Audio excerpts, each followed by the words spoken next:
The scent of cinnamon pie and roasted turkey floats through the Prescott family home, wrapping around me like a childhood blanket as I step through the front door. 5 years away in Chicago, and Asheville still smells exactly the same during Thanksgiving, like warmth, like tradition, like home, or what used to be home. I pause in the hallway, my fingers still gripping the handle of my rolling suitcase. The grandfather clock in the corner ticks away, marking seconds that suddenly feel heavier than they should. Mom has already disappeared into the kitchen after a brief, perfunctory hug, leaving me alone with the familiar family portraits lining the walls. My brother Landon's face beams from most of them. Walking toward the study to greet Dad, I hear his voice before I see him, muffled but clear enough through the mahogany door left slightly ajar. "Your sister isn't worth a dime." My body freezes mid-step, blood turning to ice in my veins. There must be some mistake, some context I'm missing. I lean closer, barely breathing. "Richard, she'll be here any minute," Mom's voice answers, quiet but not disagreeing. Through the crack in the door, I see her standing by the window, arms crossed, watching fallen leaves dance across the lawn. And Dad continues. "Doesn't change facts. Landon's app is going to revolutionize the industry. What has Catherine ever done besides ask for money and disappear to Chicago?" The warmth I felt upon arrival hollows out inside me, leaving nothing but an empty cavity where childhood security once lived. My throat tightens as I stare at my hand still outstretched toward the door. The diamond engagement ring catches the light, suddenly feeling like it weighs 1,000 pounds. A memory flashes. 16-year-old Landon scoring the winning touchdown. The entire family celebrating at a restaurant afterward. Mom and Dad beaming, ordering champagne for the adults, and letting Landon have a sip for the occasion. 3 weeks earlier, I'd won the regional science competition. No one came. The certificate still sits in a drawer somewhere, unsigned. "You've always been so independent," Mom had said when I mentioned it, her smile not quite reaching her eyes. "You're strong, Catherine. You don't need us hovering like Landon does." Strong. The word they always used when what they meant was inconvenient. Only grandmother Eleanor had seen through it. "They mistake your self-sufficiency for permission to ignore you," she'd told me once, her weathered hands cupping mine. "Don't let them exploit what makes you special." But I had, for years. I straighten my spine and push the door open, plastering on the smile I've perfected since childhood. "Hello, I made it." Dad quickly shifts in his leather chair, his face transforming from irritation to practiced pleasure. "There she is," he announces, standing to offer a brief hug that barely makes contact. "Traffic wasn't too bad?" "Not bad at all," I reply, the lie sliding easily from my lips. The traffic had been horrible, but they don't actually want to know.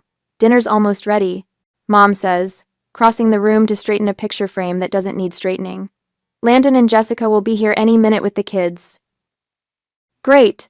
I actually have some news I'd love to share at dinner," I say, twisting the engagement ring on my finger.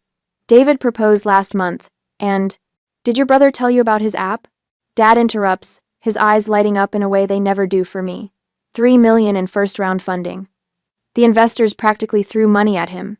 "That's wonderful," I manage, the excitement about my own news deflating like a punctured balloon. "Congratulations to him.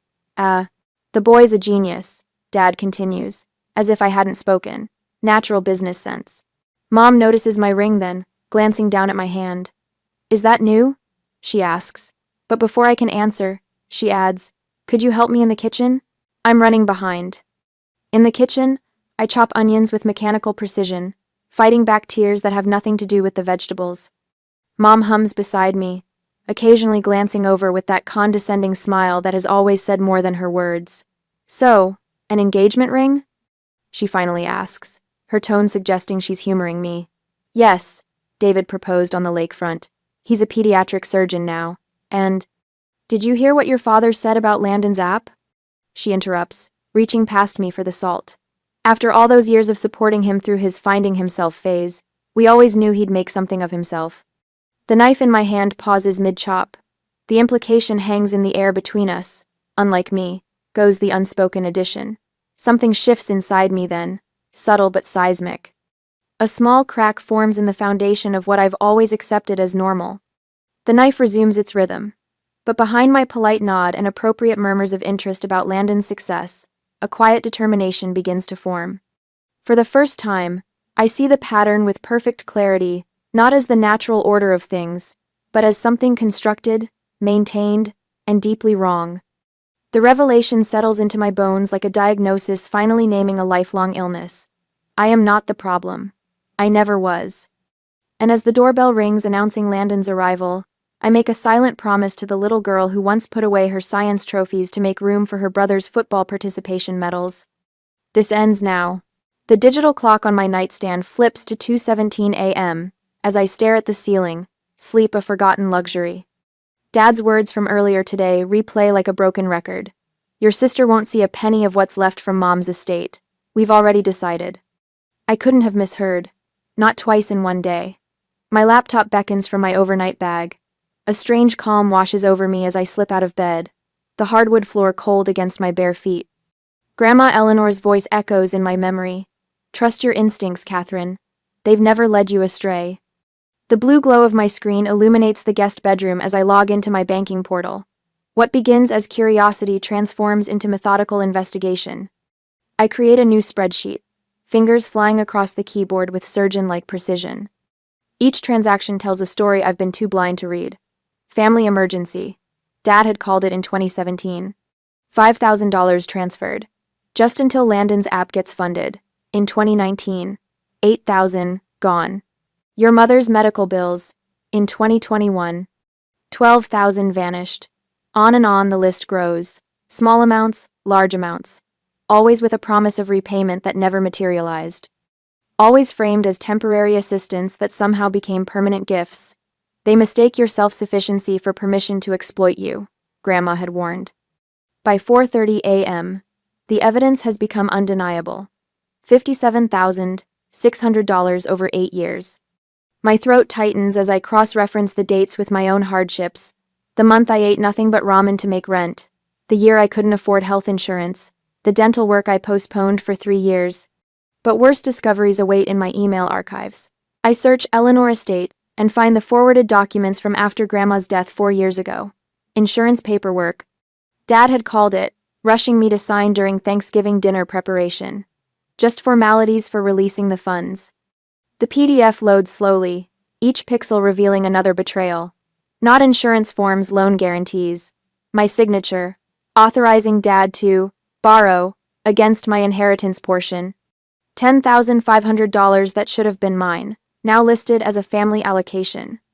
My fingers hover over the keyboard, trembling not from fear but from something colder, harder, clarity crystallizing into resolve.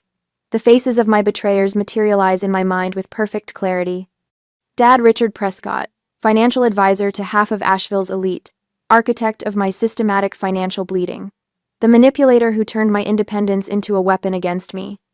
Mom Margaret, whose carefully cultivated silence enabled every transaction. Her specialty, diverting conversations whenever money arose, ensuring questions remained unasked and unanswered. And Landon, my brother, golden child, unwitting beneficiary of resources siphoned from my future. Did he know? The question burns briefly before being extinguished by the mountain of evidence before me. Outside, the first gray light of dawn breaks through the curtains. I've been at this for hours, compiling a 9-page ledger of betrayal spanning nearly a decade. The confusion and hurt that kept me awake have transmuted into something unexpected, cold, implacable clarity. I print the documents, the printer whirring quietly in the pre-dawn stillness. 3 copies, each highlighting a different aspect of the exploitation, one showing every dollar transferred, one documenting the forged guarantees, one calculating interest on what should have been repaid. My reflection in the darkened window looks different somehow.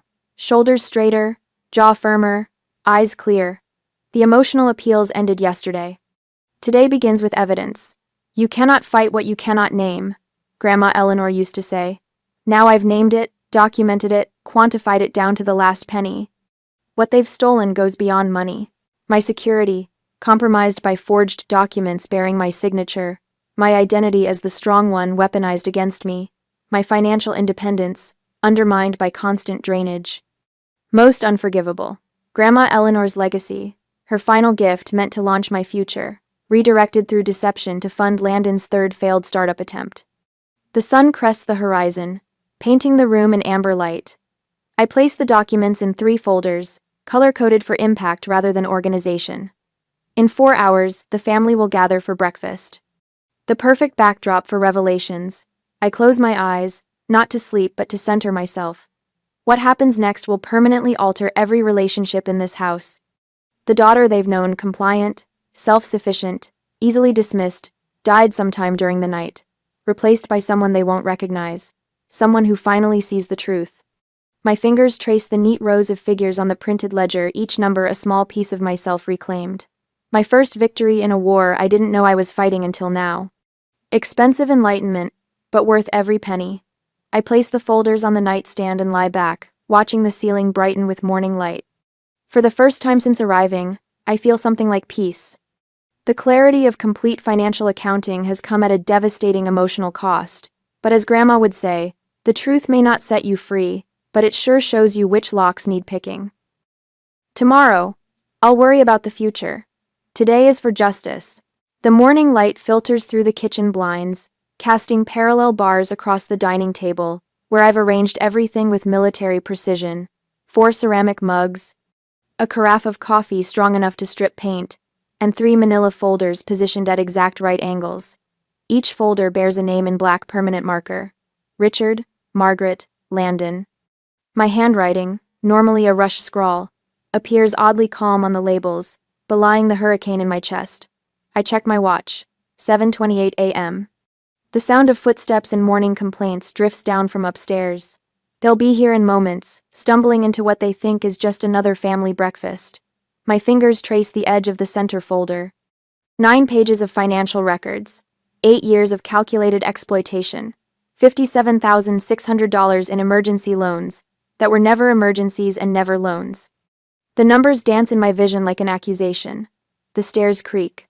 I straighten my spine and pour coffee into each mug with deliberate slowness. Dad enters first, newspaper tucked under his arm, his eyes widening slightly at the sight of me fully dressed and waiting. "You're up early," he remarks, reaching for his usual chair. "I thought we should talk before everyone scatters for the day." My voice sounds foreign to my own ears, flat, unadorned, stripped of the desperate need for approval that has colored it for 31 years. Mom appears next, her silk robe cinched tightly at the waist, followed by Landon, his hair still mussed from sleep. They take their seats with the casual entitlement of people who have never questioned their place at the table.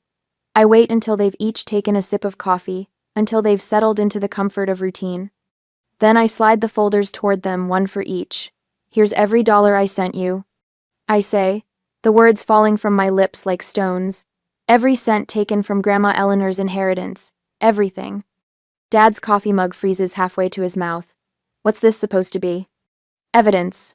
I tap the top page in his folder, a spreadsheet with dates, amounts, and alleged purposes highlighted in yellow. 8 years of financial exploitation. $57,600 in transfers to this family. $10,500 stolen from Grandma's inheritance that was meant for me. Mom's face pales beneath her expensive moisturizer. "Catherine, families help each other. That's what families do." Her voice carries that familiar note of righteous dismissal, but it sounds hollow now. A rusted bell. "Is that what you call it? Help?" I pull out the forged loan guarantee from Dad's folder. "What about the documents you had me sign, claiming they were insurance forms, the ones that made me guarantor for Landon's business loan?" "We gave you opportunities," Mom interjects, leaning forward with the practiced intensity she uses to redirect uncomfortable conversations. "We paid for your education, My education was covered by scholarships," I correct her. "Which you know because you complained about attending the awards ceremony." Landon reaches for his folder with visible reluctance, his fingers trembling slightly as he flips through the pages. His eyes widen at a highlighted transfer from 3 years ago, $20,000 for medical emergency that coincided perfectly with his startup's launch date. "You took her money for my project?" he asks our parents, voice cracking slightly. The question hangs in the air between them, met with telling silence.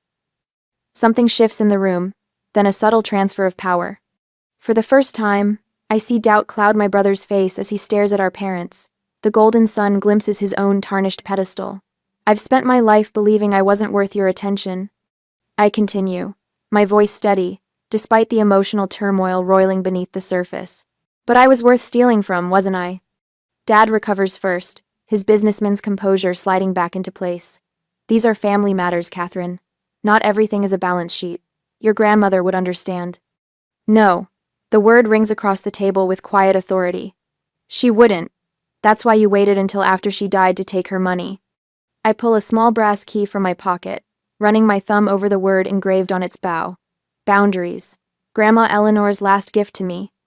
Symbolizing her garden shed where she retreated when family became too much.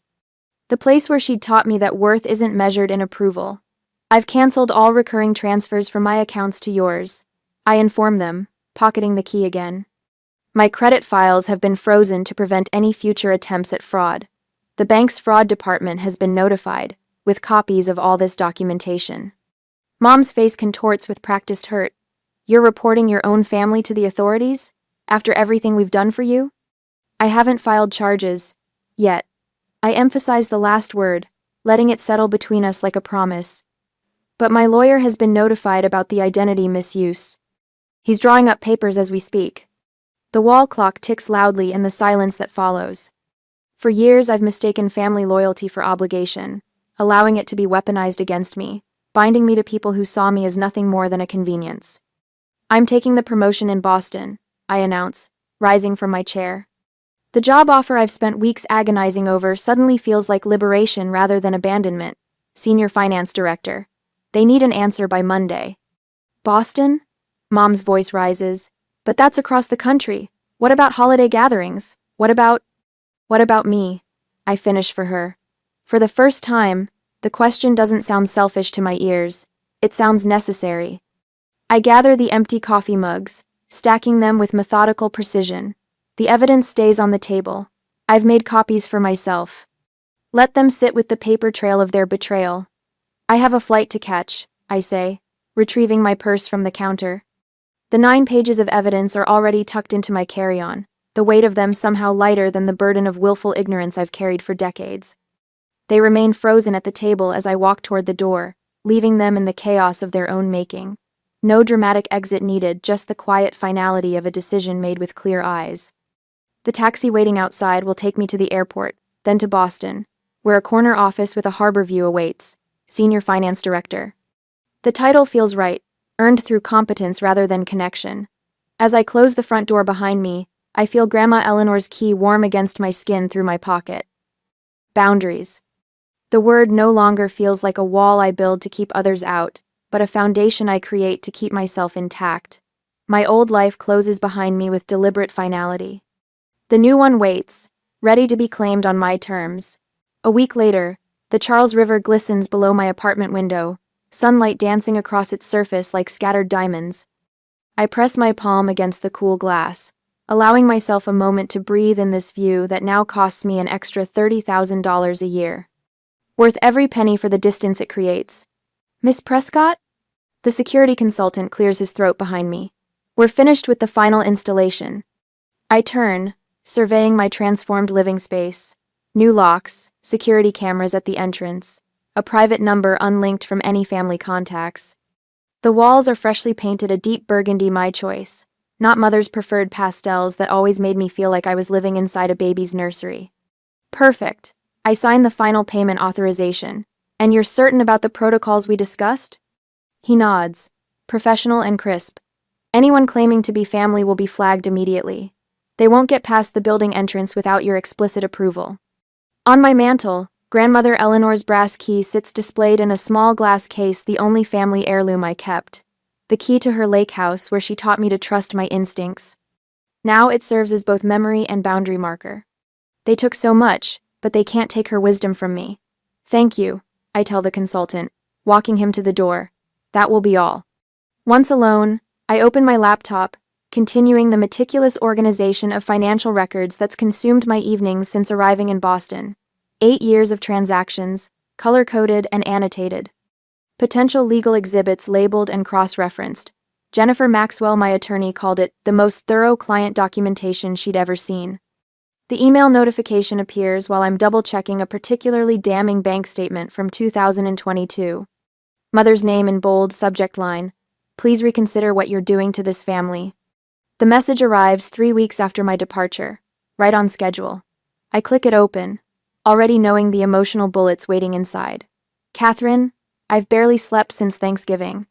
Your father is devastated by your accusations. After everything we've sacrificed for you, how could you repay us with such cruelty? Landon asks about you constantly.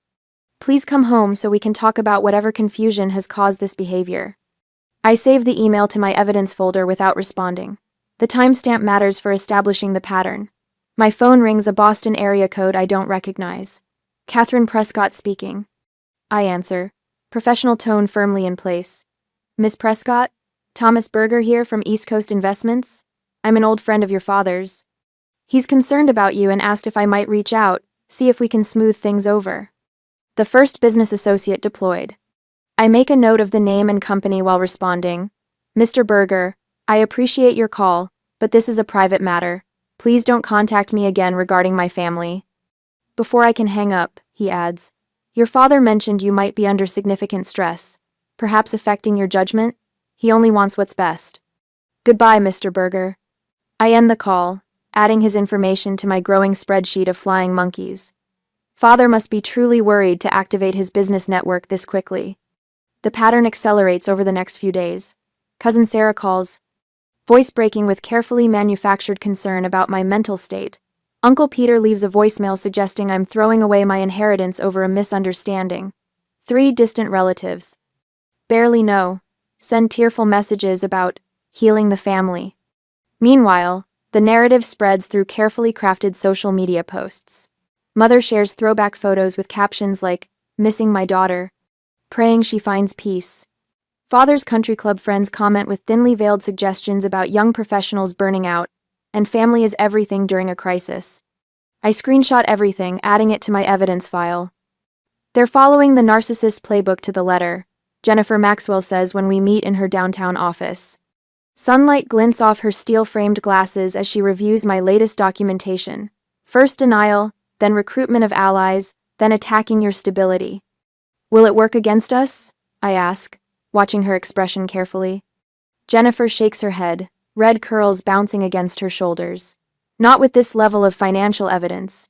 The forged signatures alone are enough for criminal charges if you wanted to pursue that route. I don't want them in jail, I explain, remembering Father's face when I confronted him. Not remorse, fear of consequences. I want them legally prevented from ever accessing my finances again. She nods, understanding. We'll continue building the case. Meanwhile, I've arranged for you to meet with Samuel Winters tomorrow, best financial security expert in Massachusetts.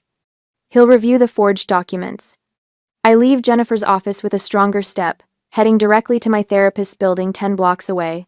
Dr. Patterson's office feels like neutral territory, the only place where I don't need to maintain my defenses. The flying monkeys are exactly what we anticipated, she says after I describe the week's contacts. How are you managing the emotional impact? I consider the question seriously. Better than expected. Each attempt feels predictable now, less destabilizing. I've named the pattern, so it's lost some power. Dr. Patterson smiles slightly.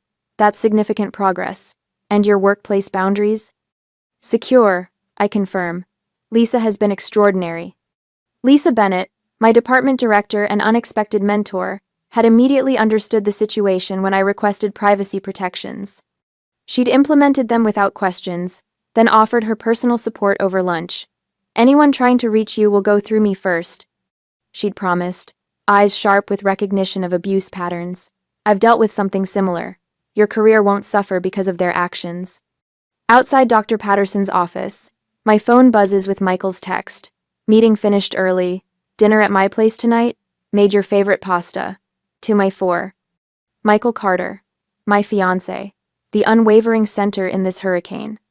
He'd listened to every horrifying revelation without judgment, helped me compile evidence at 3 a.m., and never once suggested reconciliation would be easier than justice. I text back a simple, yes please, be there at 7, feeling my shoulders relax for the first time today. The escalation arrives the next morning. A certified letter from Hampton and Associates, my father's longtime legal counsel.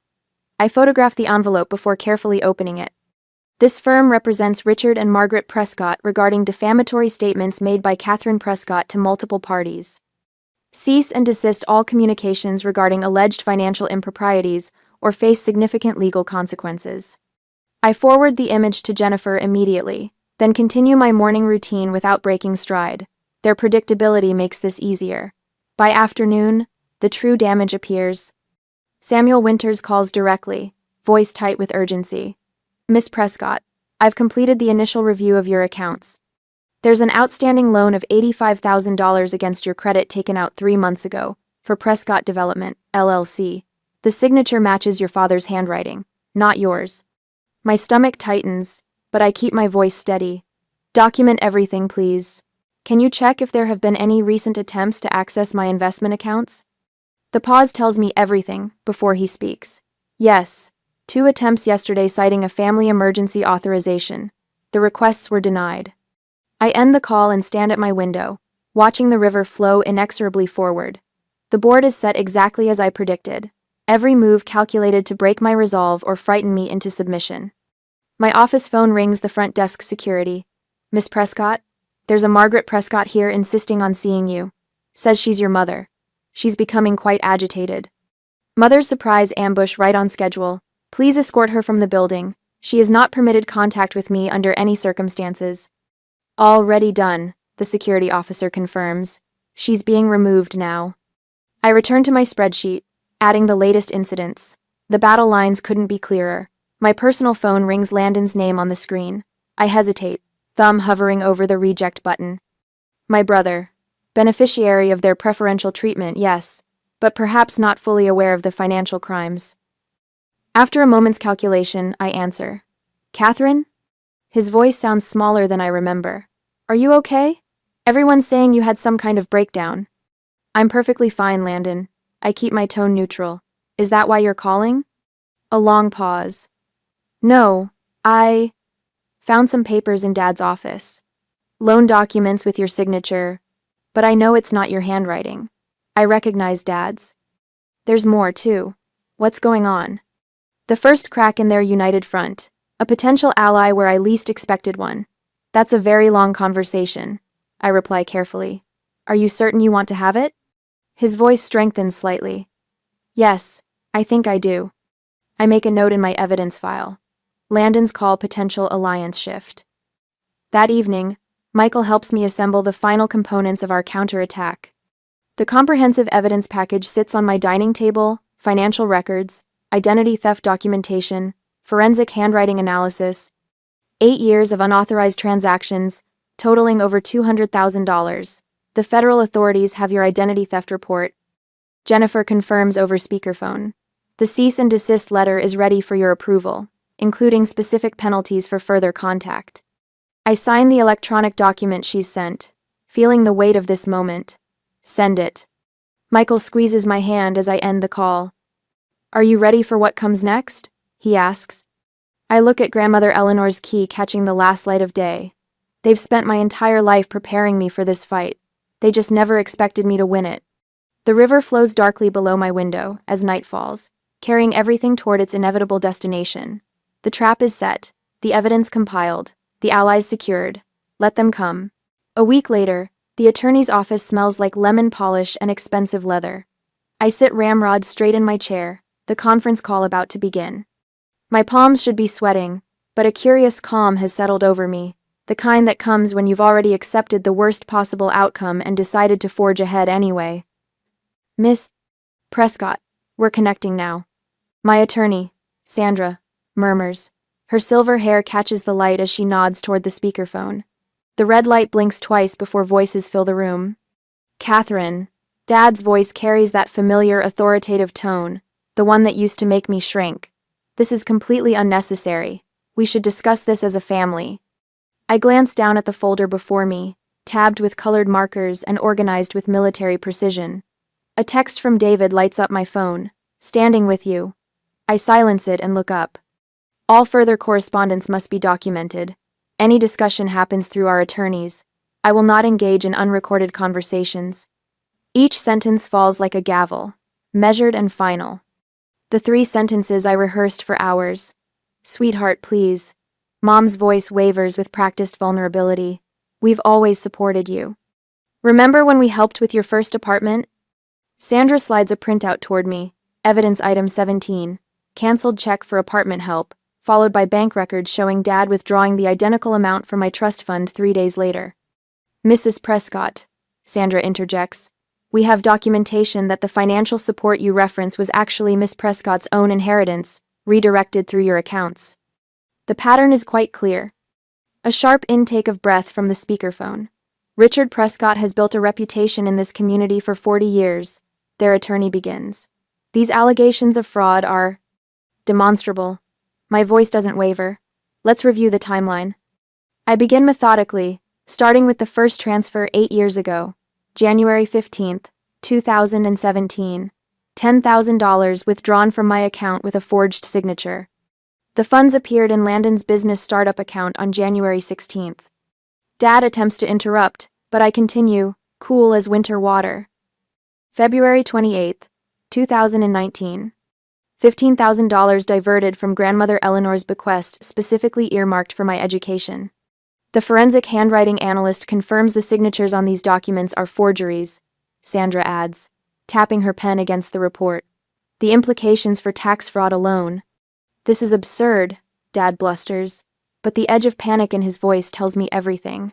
Catherine has always been dramatic. Always. March 12th, 2022.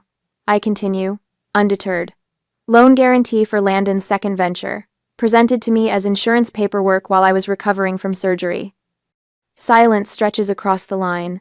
May I please speak to Catherine alone? Landon's voice suddenly breaks through, sounding smaller than I've ever heard him. That's not advisable. His father's attorney begins. I'm willing to take a separate call, I reply, surprising myself. Despite everything, something in his tone reaches past my armor. Mom begins to weep, the familiar symphony of guilt-inducing sobs that once sent me scrambling to make things right. Now they sound hollow, mechanical even. Richard, there are serious implications here, their attorney murmurs, voice barely caught by the microphone. We're prepared to present complete bank records showing systematic transfers from Catherine's accounts to family members over 8 years, Sandra continues. Additionally, we have text message documentation establishing a pattern of emotional manipulation to facilitate financial exploitation. I flip to the final page of my evidence folder. Screenshots of texts. Dad asking for small loans when I'd received recognition at work. Mom suggesting I was selfish for questioning family expenses during holidays. The timestamp on each perfectly aligned with withdrawals from my accounts. Landon didn't know. Dad's voice hardens. Leave him out of this. I didn't want to believe it. Landon says, his voice strained. But I found the paperwork, Dad. The transfer records for my business loan. You said that came from your retirement. A fracture in the perfect family portrait. The golden sun stepping out of the frame. You've always been jealous of your brother's success. Mom hisses, abandoning the tears when they failed to work. This vindictive display. We have copies of Miss Prescott's professional achievements and income statements. Sandra interrupts. Her success is well documented, despite receiving none of the family support that was directed to her brother. Uncle Thomas clears his throat. I'd almost forgotten the extended family members were on the call. Richard, is this true? Eleanor's inheritance was specifically for Catherine's. The money stayed in the family, Dad snaps. It's all the same pot. It wasn't yours to take, I say, each word crystalline in its clarity. Our settlement terms are as follows. The demands flow from me like a river breaking through a dam. Full financial restitution with calculated interest. Legal acknowledgement of the fraud. A binding no-contact agreement with financial penalties for violations. Public correction of the family support narrative they've cultivated. A written apology for the theft of grandmother's inheritance. When I finish, the silence stretches so long I wonder if the call has dropped.